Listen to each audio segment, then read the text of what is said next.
Niining panahon nga ang putling ebanghelyo gihagis sa mga hiwi nga pagtulunan. Kinahanglan mo barug ang mga tinunan ni Kristo sa pagpakigbisog sa paglaban sa pagtuo, nga magkausa ug alang sa tanang panahong gihatag sa Dios ngadto sa iyang katawan. Maoy hinungdan nga namugna kining tulumanon ang putling ebanghelyo. 30 minutos nga pagsabwag sa tinuod nga ebanghelyo. Kauban ni Pastor Jeremias Hangad, ang putling ebanghelyo. Tulumanon nga gihatod kaninyo sa Herald of Grace Radio Ministries Philippines. Ang putling ebanghelyo.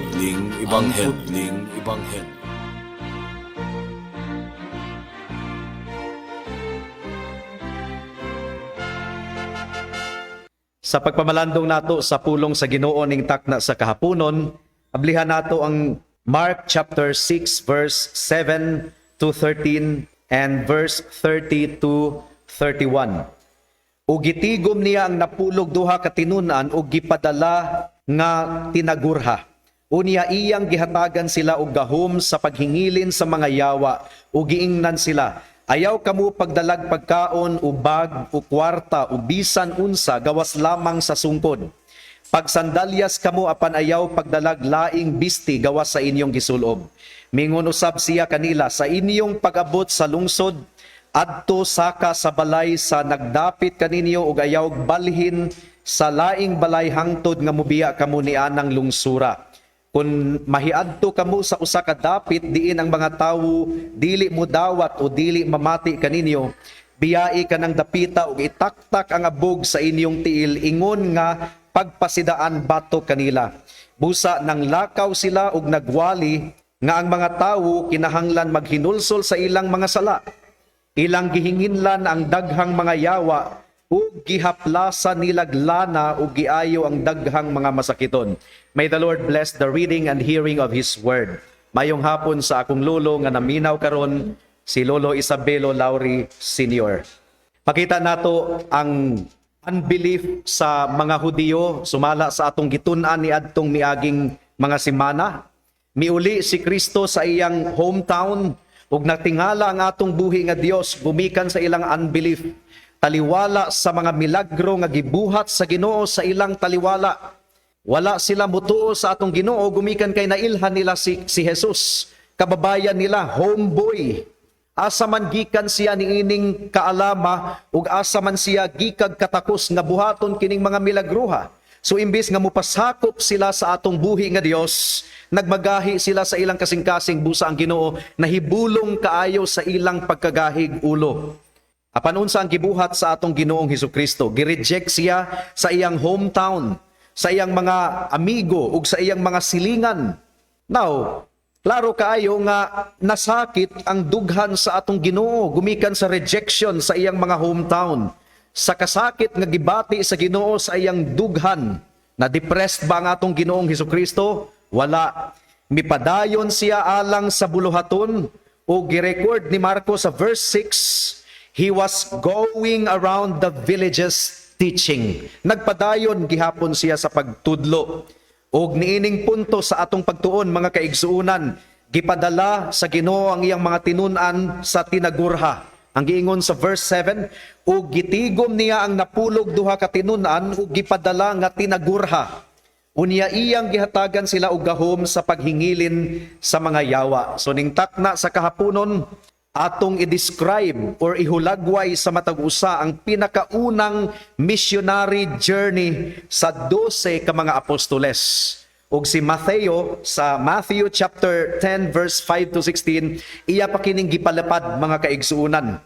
And in this carefully laid out discourse sa atong Ginoong Hesukristo, klaro kaayo nga gitudlo ni Kristo sa iyang mga tinunan ang kinaiyahan ug awtoridad sa iyang pagtawag kanila, ang specific nga gisugo ni Kristo nga ilang iwali sa mga katawhan, ang kondisyon nga ilang i-observe sa ilang pagpangwali sa ebanghelyo, ug ikaupat, ang ilang lauman sa ilang pagwali sa ebanghelyo. Magampo una kita og atong pangayoon sa Ginoo ang iyang tabang sa atong pagpamalandong sa iyang pulong ning takna sa kahaponon. Let's pray. Salamat kaayo, O Dios, sa kagawasan once again nga imong gihatag kanamo sa pagpamalandong sa imong pulong ug hinaot nga imong andamo ng among kasing-kasing ug hunahuna mudulot kini sa among kasing-kasing ug mamunga kini sa among kinabuhi ug daghan ang mga kalag nga maluwas ning takna sa kahaponon. In Jesus name we pray. Amen. The manner and authority of the call. Ang kinaiyahan ug awtoridad sa sugo or pagtawag nga nadawat sa mga tinunaan sa atong Ginoong Hesukristo. Gipadala sila ni Kristo tinagurha 2 by 2. Actually mga kaigsuunan, biblical model kini sa pagsugo sa Ginoo sa iyang mga tinunaan nga manangyaw. Always 2 by 2 ang pattern nga atong makita sa Bible. Makita nato kini sa Lucas kapitulo 10 bersikulo 1 ni adtong gipadala ni Kristo ang 70 ka mga tinunan. Luke chapter 10 verse 1, human niini nagpili ang Ginoo og laing 72 ka tawo, gipadala niya sila sa tinagurha aron maguna kaniya ngadto sa tagsa-tagsa ka lungsod ug dapit nga hapit na niyang adtuan. Ug sa Book of Acts pod mga kaigsuunan, ilabi na sa kapitulo 3, makita nato si Pedro, kauban niya si Juan nga nagwali sa pulong sa Ginoo didto sa templo. Ug sa kapitulo 13 sa buhat, makita nato si Pablo ug si Bernabe nga nagkuyog sa pagwali sa pulong sa Ginoo. Sa buhat kapitulo 15, makita nato nga si Pablo kuyog ni Silas sa pagpanangyaw sa pulong sa Ginoo. Now, adunay kaalam nganong mo kini ang biblical model mga kaigsuunan. First, maugid kini ang gidisenyo sa Ginoo alang sa iyang iglesia. It provides security and it provides encouragement also sa buluhaton. Pait kaayo nga mga budlay ang usa ka magbubuhat nga nag-inusara. Busa ang iglesia kung mopadala og magbubuhat sa laing dapit, kinahanglan gayod nga 2 by 2. There is practical wisdom in that.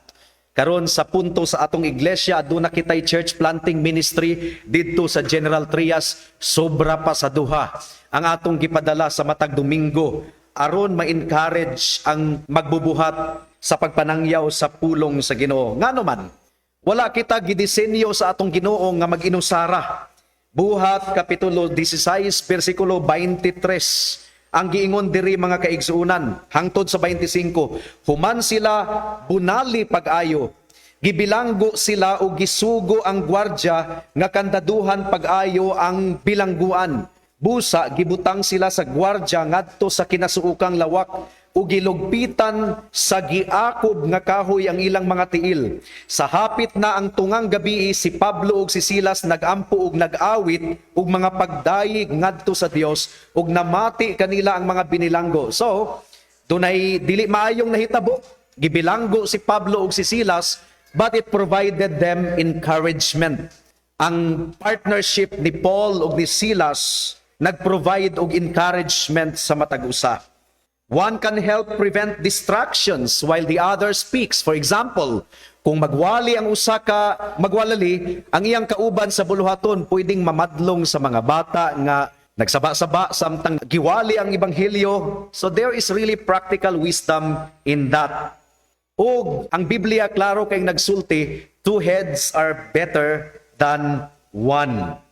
Ug ang mga tinunan sa atong Ginoong Hesukristo gihatagan niya og awtoridad. Ang awtoridad gispelled out sa verse 7 ang giingon diri, ug gitigom niya ang napulog duha ka tinunan ug gipadala nga tinagurha, unya iyang gihatagan sila og gahom sa paghingilin sa mga yawa. God gave them the ability or strength sa paghingilin sa mga yawa. Isip mga ambassadors sa atong Ginoong Hesukristo, nagrepresentar kita sa atong amo nga hari nga wala nay lain kundi ang atong Ginoong Hesukristo. Gihatagan niya ang iyang mga sulugoon ug kagahom ug awtoridad nga mo-accompany sa ilang katungdanan isip mga sulugoon sa atong Ginoong Hesukristo. But in the case of the apostles, mga kaigsuunan, ang tawag niini apostolic authority. Tungod kay ang iglesia gitukod sa Ginoo sa patukuranan sa mga apostoles ug sa mga propeta. Ang pangutana, Nagpabilin ba kining opisinaha hangtod sa atong kapanahunan karon? Ang tubag, wala. It was a unique office. Ang gihatagan sa Ginoo og apostolic authority kadto lamang napulog duha, kadto lamang 12. Walay mabasa sa Biblia nga adunay gitawag nga apostolic succession nga gipanunod sa bisan kinsa pagkahuman mamatay ang 12 ka mga apostoles. Mapamatud-an nato kana sa pulong sa Ginoo nga illogical, wala gayoy warrant gikan sa kasulatan nga adunay gitawag nga apostolic succession. Wala. Ikaduhang Korinto kapitulo 12 bersikulo 12 ang giingon diri. Gibuhat ko diha kaninyo uban sa bug-os nga pagpailob ang mga timailhan nga ako usa ka matuod nga apostol pinaagi sa mga timailhan, sa mga katingalahang butang ug sa mga milagro. Wala na kana sa atong kapanahunan karon. Kini nga statement kining giingon ni Pablo nga timailhan sa pagkaapostol, wala kini gibuhat sa bisan kinsang Kristohanon, kundi gibuhat lamang kini sa mga apostoles. Ug wala na kini sa atong kapanahunan karon. Now, dunay unique authority ang 12 ka mga apostoles. Pero aduna usab universal application kining pagtawag sa Ginoo sa iyang iglesia. Gumikan kay ang matag usa ka church member, ang atong autoridad dili man susama sa autoridad sa mga apostoles, pero adunay autoridad nga gihatag ang Ginoo sa tanang mga miyembro sa iglesia. Matthew chapter 28 verse 18 to 19 ang giingon diri. Miduol si Jesus ug miingon kanila, gihatag kanako ang tanang gahom sa langit ug sa yuta. Tungod niini, sa inyong pangpanglakaw, himua nga akong mga tinun-an ang tanang katawhan sa tibuok kalibutan. Bunyagi sila sa ngalan sa Amahan, sa Anak ug sa Espiritu Santo. Tibuok kalibutan. Hibalo kita nga ang mga apostoles wala miabot sa tibuok kalibutan. So kini nga general authority nga gihatag sa Ginoo sa iyang iglesia, alang usab kini kanato. Now, lahi ang apostolic authority. Gumikan kay ang mga apostol lamang ang adunay autoridad. They lay down the doctrine of the church. Ug ang doktrina sa mga apostoles nahasulat na sa Biblia. Wala kitay katungod nga mag-lay down og laing doktrina nga wala sa Biblia. Ang tanan nahasulat na sola scriptura. Dili kita mo gawas sa Biblia. Ang iglesia gitukod sa Ginoo sa patukuranan sa mga apostoles ug mga propeta. Magtukod ka og balay. Di ba ang patukuranan usara ka higayon natong i-lay down? Natong ibutang ang mga bumbong ug mga haligi. Pero ang patukuranan usa lamang. Ang patukuranan sa mga apostoles ug sa mga propeta nahasulat na sa Biblia. Wala kitay katungod nga mag-imbento og doktrina, magdugang og doktrina. All of the apostolic teachings are in the Bible alone and it is recorded in the Bible. We don't have the apostolic authority, but we should abide by the teachings of the apostles and the prophets. Ang autoridad nato, kiningiingon sa Matthew chapter 28 verse 18 to 19, nga atong isabwag ang ebanghelyo sa tibuok kalibutan. Not all possess the authority of a church office sama sa autoridad sa usa ka pastor nga gitawag sa Ginoo, pero ang matag miyembro sa iglesia gitugahan sa Dios nga musangyaw sa ebanghelyo sa nagkalain-laing dapit. And that leads us to the second point, the charge attached to the call.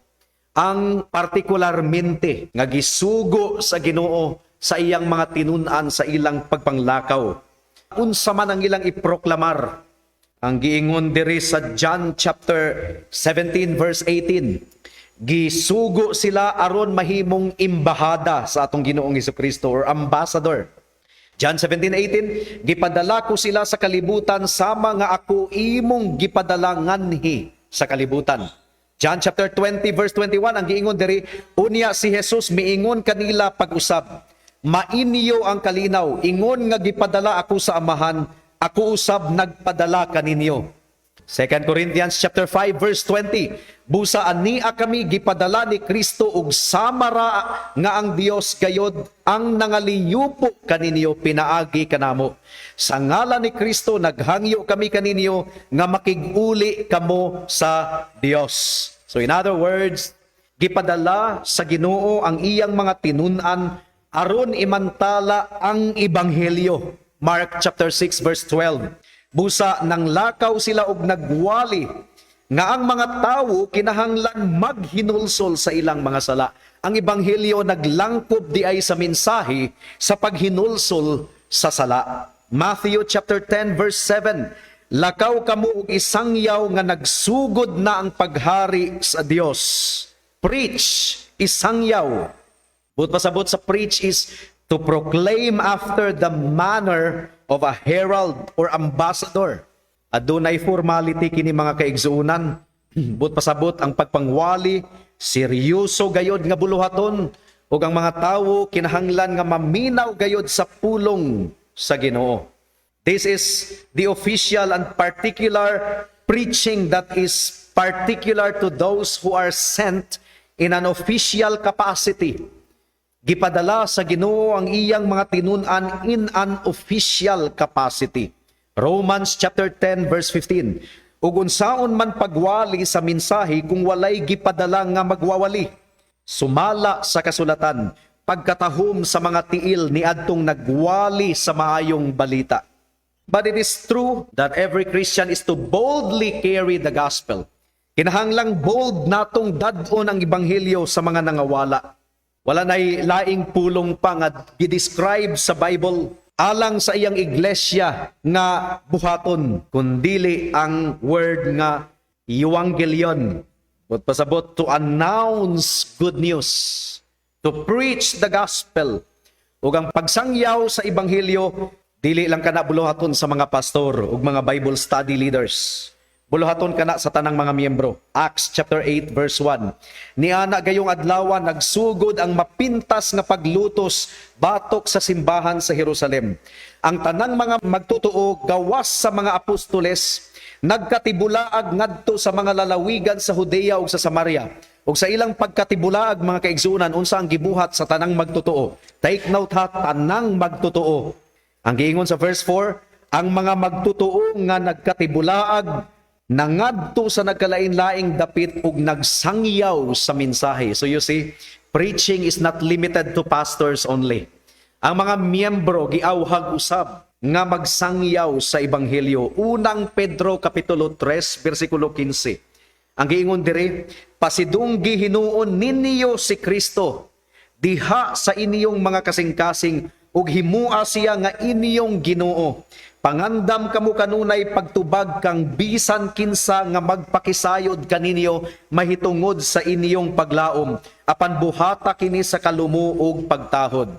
This was Peter speaking to all of the believers, dili lang sa mga preachers. Now kung atong i-combine ang pulong ni Matthew ug ni Marcos together, ang giingon ni Matthew nga kinahanglan kuno natong iwali ang gingharian sa Dios. Ug si Marcos nagaingon nga kinahanglang iwali nato ang paghinulsol. Ang mensahe di ay sa gingharian sa Dios, mao ang mensahe sa paghinulsol ug pagtuo sa atong Ginoong Hesukristo. Unsa may bot pasabot ni ining gingharian sa Dios, bot pasabot niini mao kini ang pagmando sa Dios sa kinabuhi ug kasing-kasing sa mga katawhan. Ug adunay dakong panalangin nga atong madawat kung mupasakop kita sa pagmando sa atong buhi nga Dios. Ug unsaon nato pagpasakop sa pagmando sa atong buhi nga Dios, kinahanglan nga hinulsulan nato ang atong mga sala ug talikdan ang atong mga sala. This kingdom will find its fullness in the new redeemed universe, a new heaven and a new earth nga umaabot. Matthew chapter 25 verse 34. Pero samtang ania pa kita dinhi sa kalibutan, kinahanglang imantala nato ang gingharian sa Dios. The kingdom of God is already here. Pero sa umaabot mga kaigsuunan, mahimong hayag ang gingharian sa Dios nga wala nagyoy pagsamok-samok pa sa tanang matang sa kasalanan niining kalibutana. Unsa may bot pasabot nga atong isangyaw ang gingharian sa Dios. Ang bot pasabot niini nga si Kristo mao ang Dios sa tanang mga Dios ug hari sa tanang mga hari ug kinahanglang magpasakop kita sa iyang pagbulutan. Ang tinuod nga pagwali, mga kaigsuunan, nagpaila-ila kang Kristo, ingon nga hari ug Dios. Ug ang tinuod nga pagwali, nagpaila-ila kang Kristo nga kinahanglan mo bow down kita kaniya. Ang kasalanan kinahanglang pagahukman. Adunay pagsilot sa tanang mga kasalanan ug sa tanang mga mubiay-biay sa gingharian ni Kristo. Kinahanglang ang mga tao maghinulsol sa ilang mga sala. Nag-focus si Mark sa mensahe sa paghinulsol.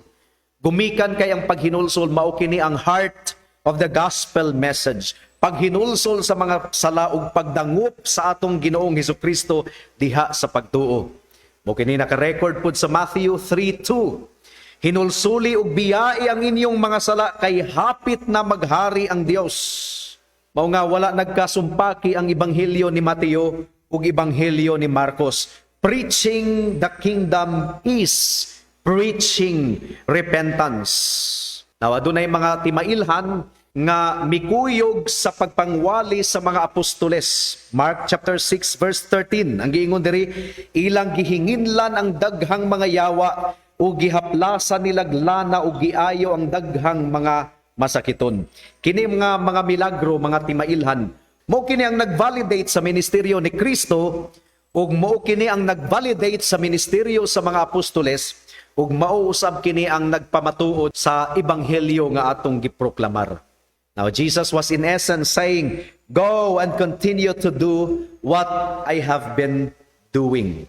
Mudangat na kita sa ikatulong punto, ang kondisyon sa pagtawag sa Ginoo. Dili kuno sila magbalon og daghang kwarta. Dili kuno sila magbalon og mga panudlanan. Dili kuno daghan ang sinina nga ilang pagadadon. Ngano kaha nga gi-restrict man sa Ginoo ang pagdala og kwarta ug pagdala og mga sinina, gumikan kay nagsaad ang Ginoo nga i-provide sa Ginoo ang ilang pagpanginahanglan. Ug nagsaad ang Ginoo nga gamiton niya ang mga katawhan aron matagbo ang gikinahanglan sa mga magwalali. Mao kini ang programa sa atong buhi nga Dios. Lucas kapitulo 10 bersikulo 7 ang giingon diri. Pabilin kamo ni adtong balaya, kaon ug inom sa ilang idalit kaninyo kay ang mamumuo angay gayod nga suhulan. Ayaw pagbalhin-balhin gikan sa usa ka balay ngadto sa lain.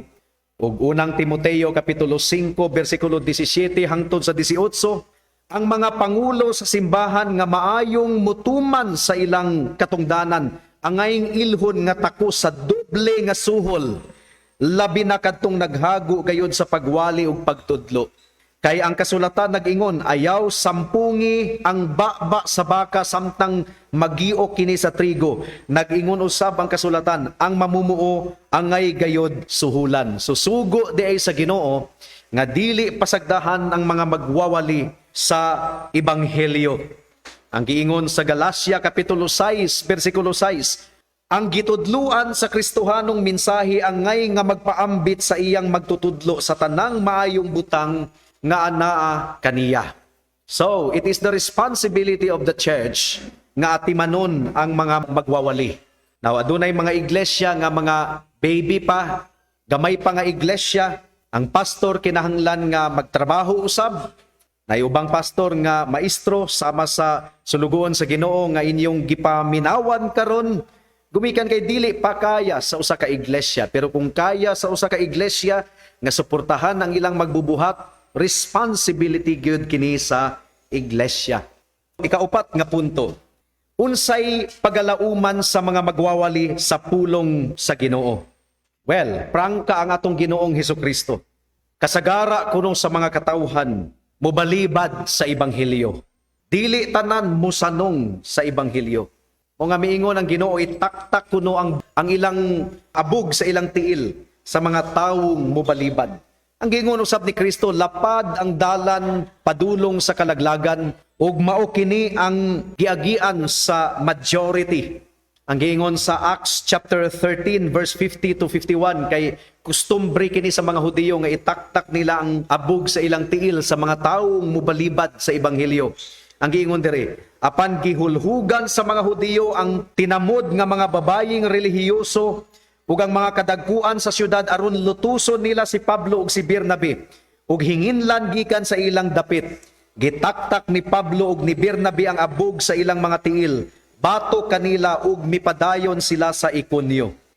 Apan ang tawo nga mobalibad sa ebanghelyo, nagbahad usab ang atong buhi nga Dios, nga aduna gayoy dili maayong mahitabo kanila. Adunay makalilisang kaayo nga consequence. Matthew chapter 10 verse 14 to 15 sa adlaw sa paghukom. Ug kun anaay dili mo dawat o dili mamati kaninyo, itaktak ang abog sa inyong tiil ug biyai ang ilang balay o lungsod. Hinumdumi kini, sa adlaw sa paghukom, mas maluoy pa ang Dios sa mga tawo sa Sodoma ug sa Gomora kaysa mga tawo ni anang lungsura. So higala, hadlok di kayo kung atong balibaran ang pagwali sa ebanghelyo. Ang tanang mobalibad sa pagwali sa ebanghelyo manubag gayod sa pagbalik sa atong buhi nga Dios. Mas maluoy pa daw ang Ginoo sa mga lumulupyo sa Sodom and Gomora kaysa naabdan sa pagwali sa ebanghelyo unya mobalibad. Nakigistorya ang pulong sa Ginoo kanimo karon higala. Ang consequence sa pag-reject sa gospel makalilisang gayod. Tinuod nga ang mga magwalali dili makalaom nga ang tanan mutuo sa ebanghelyo. Giwarningan na sa Ginoo ang iyang mga disciples nga daghan gayong mobalibad. Apan sa mga mobalibad, dili kamo exempted, dili kamo makalikay sa pagsilot sa Ginoo gumikan sa pagbalibad ninyo sa ebanghelyo. Unsa ang ebanghelyo? Ang ebanghelyo, ikaw makasasala ug dili ka makaluwas sa imong kaugalingon. Apan si Kristo mianhi, iyang giulang iyang dugo alang sa pagbayad sa tanang silot sa imong sala. Iyang gisunod ang tibuok balaod sa Dios aron nga ikaw, kung mutuo ikaw kaniya higala, maghinulsol sa imong kasalanan o mudangup kang Kristo. Ikaw mapasaylo sa imong mga sala ug ikaw pagaisipon nga matarong atubangan sa Ginoo. Ayaw ug balibari kana nga mensahe higala. So mao kini ang buluhaton sa iglesia ug mao kini ang hinungdan nga tulo na kita katuig kapin nga nagsibya dinhi sa kahanginan. Kinahanglan atong pagadadto ng ebanghelyo ngadto sa mga nangawala. Daghan ang mo reject niini, daghan ang mobalibad niini. Pero magpadayon kita sa buluhaton. Gumikan kay sa mga mobalibad, atong itaktak ang abog sa atong tiil. But pasabot, dili na kita manubag alang kanila. Sa mga mudawat sa ebanghelyo, dalaygon ang Dios. Adunay kaluwasan nga ilang mabatunan kung maghinulsol sa sala ug mudangup sa atong Ginoong Hesukristo. Dalaygon ang atong buhi nga Dios. Magampo ta. Salamat o Dios sa mensahe nimo ning takna sa kahaponon. Among gipangayo ang bunga niini. In Jesus' name we pray. Amen.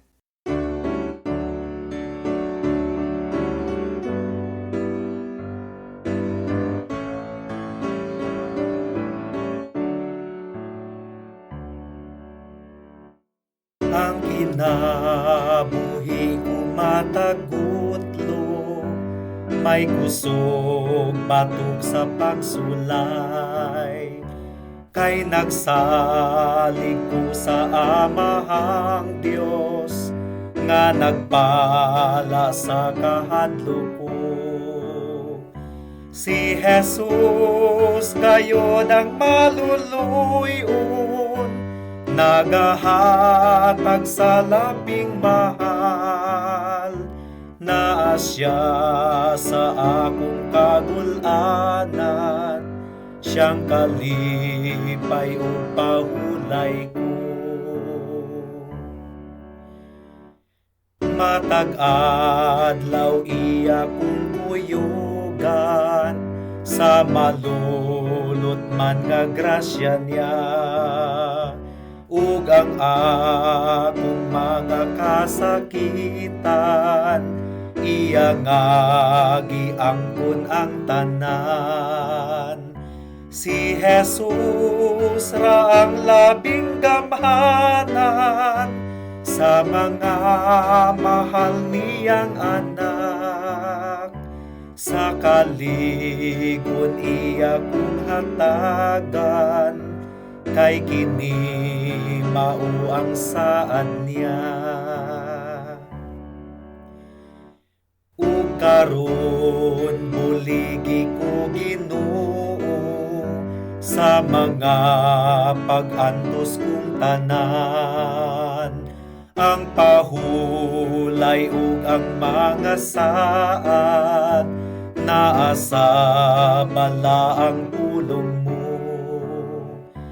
Taliwala sa mga pag-antos, mudangog gayud ko kang Jesus, hangtod nga ako mahiabot na sa puloy-an nga gisaad mo. Alang sa dugang nga mga pangutana, mahimong mo text kang Pastor Jeremias hangad sa 0935 744 3030.